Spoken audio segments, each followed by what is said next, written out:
Baik, bismillahirrahmanirrahim. Assalamualaikum warahmatullahi wabarakatuh. Jumpa lagi dengan saya di Abil Maiwa Channel. Jadi teman-teman, channel ini adalah merupakan channel pendidikan tempat kita berbagi tentang aplikasi pendidikan, Microsoft Office, serta tips dan trik komputer. Jadi pada video kali ini Bapak Ibu ya, kembali lagi kami akan berbagi good news ya, atau dalam bahasa Indonesia adalah kabar baik. Hari ini ayo cek Bapak Ibu ya, 4 solusi terbaik tim Panselnas P3K 2022 untuk mengatasi masalah penempatan pelamar prioritas P3K Guru. Jadi di kolom komentar banyak sekali yang mempertanyakan ya terkait penempatan pelamar P3K Guru 2022, baik itu induk, non induk, tergeser atau bagaimana. Nah, di sini kami akan menjawab berdasarkan informasi di Rakor Pemda Bapak Ibu ya, kemarin di channel YouTube-nya Guru Dikdas Kemendikbud yang di live streaming langsung. Di sini kami mengambil sebuah kesimpulan terkait sebenarnya ada 4 solusi terbaik tim Panselnas Bapak Ibu ya untuk mengatasi masalah penempatan pelamar prioritas P3K Guru. Baik, sebelum kita lanjut, bagi rekan-rekan guru yang baru menemukan channel ini, silahkan tekan tombol subscribe dan aktifkan lonceng notifikasinya agar setiap hari Bapak Ibu bisa mendapatkan informasi terbaru dari kami. Dan ketika channel ini sudah menembus 100.000 subscriber, kita akan undi pemenang giveaway di channel ini. Baik, tanpa panjang lebar lagi, kita langsung saja to the point ke informasinya. Jadi langsung saja Bapak Ibu ya, solusi yang pertama dari tim Panselnas mengatasi masalah penempatan adalah yang pertama begini Bapak Ibu ya, guru induk yang tidak lolos passing grade ya. Jadi ini yang poin pertama kami tujukan untuk guru honorer induk ya yang belum lolos passing grade. Nantinya dipastikan Bapak Ibu itu tidak akan tergeser ketika nantinya ada formasi di sekolah Bapak Ibu yang nantinya menjadi milik pelamar prioritas melalui proses pemindahan sebagaimana yang dijelaskan oleh Prof Nunuk dan tim Panselnas beberapa hari yang lalu. Nah, jadi bagi rekan-rekan guru honorer yang masuk dalam kategori prioritas 2 dan 3 dan merupakan guru honorer sekolah induk dan ada formasi di sekolahnya, Bapak Ibu itu tidak akan tergeser. Tidak akan tergeser Bapak Ibu ya, tidak akan tergeser. Sekali lagi, Bapak Ibu tidak akan tergeser. Ini solusi pertama ya yang menjawab kegalauan guru honorer induk yang tidak lulus passing grade. Nah, mengenai nasibnya bagaimana ketika formasinya menjadi milik pelamar prioritas? Jawabannya gampang Bapak Ibu, jawabannya gampang seperti ini. Ketika nantinya pelamar prioritas formasinya diambil atau dialihkan ke sekolah induk pelamar prioritas, nantinya Bapak Ibu yang tidak lolos PG itu tetap mengabdi di sekolah Bapak Ibu. Kemudian bagaimana nasibnya di P3K nantinya?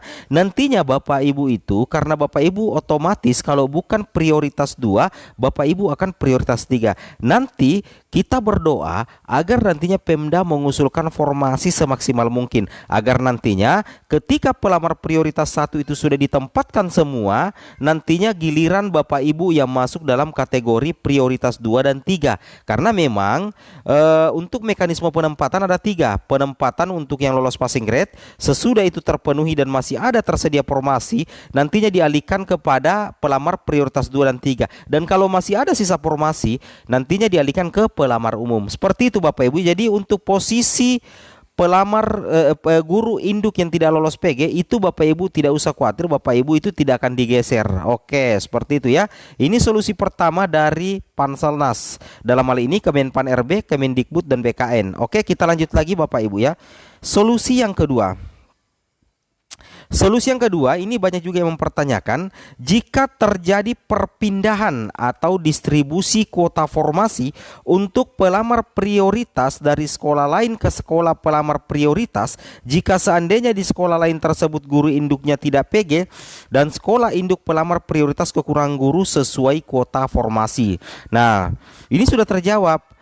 Jadi nantinya kalau misalkan di sekolah Bapak Ibu yang prioritas 1, anggaplah THK 2 prioritas 1, di sekolah induk Bapak Ibu yang THK 2 itu ternyata tidak dibuka formasi, nantinya Bapak Ibu itu bisa melamar formasi di sekolah lain, tetapi Bapak Ibu tidak mendaftar di sekolah tersebut. Tetapi nantinya kalau misalkan kuota yang ada di sekolah lain itu guru induknya tidak lulus PG dan sesuai dengan ijazah dan linearitas serdik dari Bapak Ibu yang guru THK 2, nantinya akan terjadi distribusi kuota Bapak Ibu ya. Akan ada perpindahan kuota formasi dari sekolah yang lain ke sekolah Bapak Ibu yang masuk dalam prioritas pertama sepanjang guru induk di sekolah lain itu tidak lolos PG. Kemudian di sekolah Bapak Ibu itu butuh butuh kuota formasi sebenarnya, tetapi tidak dibuka formasi. Seperti itu Bapak Ibu ya, seperti itu.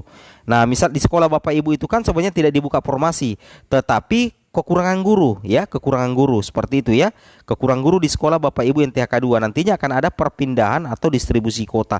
Ini sebenarnya sudah dijelaskan ya oleh BKN juga, dan ini juga sudah dijelaskan oleh Ibu Nunuk.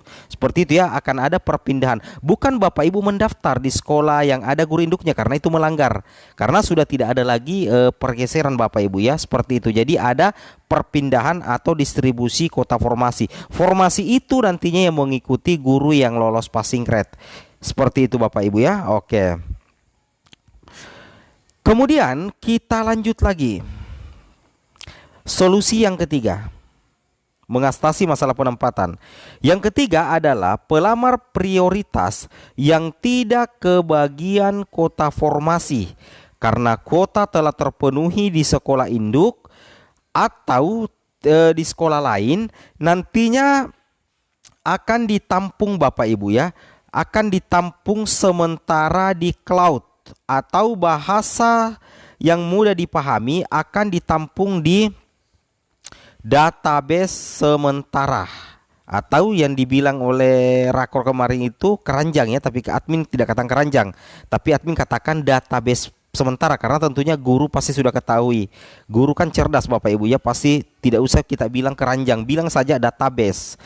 Jadi nantinya ini yang banyak sekali dipertanyakan oleh Bapak Ibu guru ya. Apabila kuota formasi, anggaplah bahasa sederhananya begini Bapak Ibu, bahasa sederhananya begini, kuota formasi sudah habis, pokoknya sudah habis di sekolah induk, dan Bapak Ibu juga kesulitan mendapatkan kuota formasi di sekolah lain. Nah, solusinya bagaimana? Nantinya Bapak Ibu itu, bukan Bapak Ibu yang disimpan di cloud, tapi database Bapak Ibu akan disimpan di database sementara Kemendikbud. Sampai kapan? Ini pertanyaan yang sangat penting. Sampai kapan disimpan datanya di database atau cloud ya?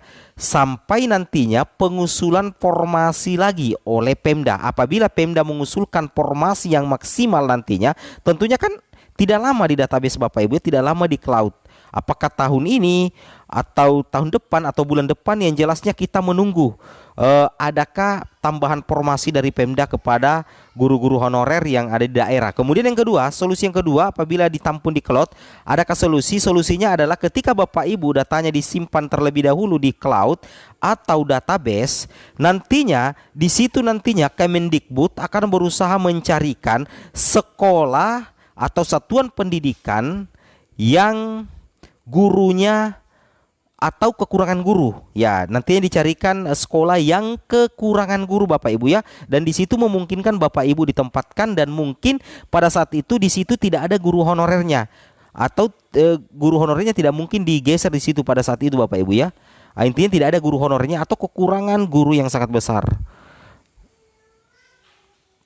Seperti itu Bapak Ibu ya. Jadi itu intinya. Jadi Bapak Ibu itu terlebih dahulu datanya disimpan di database sampai ada kuota formasi yang pas untuk Bapak Ibu, atau dicarikan sekolah yang sangat kurang gurunya. Ingat ya, yang sangat kurang gurunya. Seperti itu ya. Oke, kemudian kita lanjut lagi. Nah, di sini logikanya ya. Nah, maksudnya seperti ini. Ini kan yang di dalam kotak ini, yang dalam lingkaran ini adalah guru yang passing grade sebenarnya, tetapi tidak lagi mendapatkan kuota di sekolah induk karena kalah bersaing dengan peringkat terbaik. Nah, nantinya ini akan disimpan sementara di cloud, bukan keranjang Bapak Ibu ya, tapi cloud atau database sementara. Nantinya di sini ada kemungkinan sampai kapan kita tunggu Pemda untuk mengusulkan formasi. Kemudian berikutnya Kemendikbud akan berusaha mencarikan sekolah yang sangat kekurangan guru, atau formasi, dan kemungkinan tidak ada guru honorernya atau sedikit guru honorernya, sehingga memungkinkan Bapak Ibu ditempatkan di sana atau tanpa menggeser guru induk tersebut. Nah, intinya seperti itu ya. Jadi bahasa kasarnya, bahasa sederhananya begini. Solusinya adalah Bapak Ibu disimpan terlebih dahulu datanya di database ya, database. Nah, nantinya Kemendikbud dan Pemda mencarikan solusinya. Solusinya apa? Nah, itu yang admin katakan tadi mungkin. Tetapi kalau kita berbicara yang resminya, ketika Bapak Ibu datanya sudah disimpan di database, maka sampai kapan di sini Bapak Ibu ya? Nah, kita tunggu saja aturan resmi lagi, aturan terbaru lagi, atau solusi terbaru lagi dari Kemendikbud, Pemda, dan tentunya Panselnas. Seperti itu Bapak Ibu ya. Nah, jadi yang admin katakan tadi mungkin dicarikan sekolah yang paling sedikit gurunya, mungkin itu hanya asumsi pribadi admin ya. Itu hanya asumsi pribadi admin, dan mudah-mudahan saja sejalan dengan apa yang dikatakan oleh Panselnas. Tetapi intinya Bapak Ibu database-nya disimpan terlebih dahulu di sini. Tetapi Bapak Ibu sebenarnya sudah lolos PG, sudah melampaui nilai ambang batas. Seperti itu Bapak Ibu ya. Oke, kemudian kita lanjut lagi. Solusi yang keempat Bapak Ibu ya, pelamar prioritas ketika ada persaingan antar P1 dalam memperebutkan satu kota, atau pelamar P1 lebih banyak dari kota di atas, akan diambil yang P1 terbaik. Misalnya hanya satu formasi diperebutkan oleh dua prioritas satu yang THK 2, satu lulusan PPG. Nantinya yang diambil pertama adalah THK 2. Kenapa? Karena THK 2 itu berada dalam urutan pertama untuk kategori pelamar prioritas 1. Ini langsung terjawab. Seperti itu Bapak Ibu ya. Nah, jadi ini 4 solusi terbaik dari Kemdikbud. Nah, seperti ini tadi ya, disimpan di cloud terlebih dahulu ya Bapak Ibu ya. Oke. Nah, kemudian di sini kita masih menunggu ini Bapak Ibu ya. Mudah-mudahan betul-betul direalisasikan bahwa Kemenpan RB membuka kembali pengusulan kebutuhan ASN tahun 2022, dan batas waktunya itu adalah pertengahan Juli 2022. Ini sebenarnya menjadi kunci.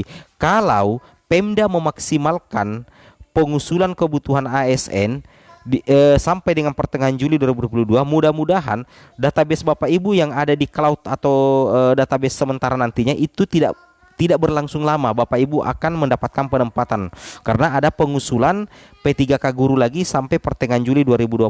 Seperti itu Bapak Ibu ya.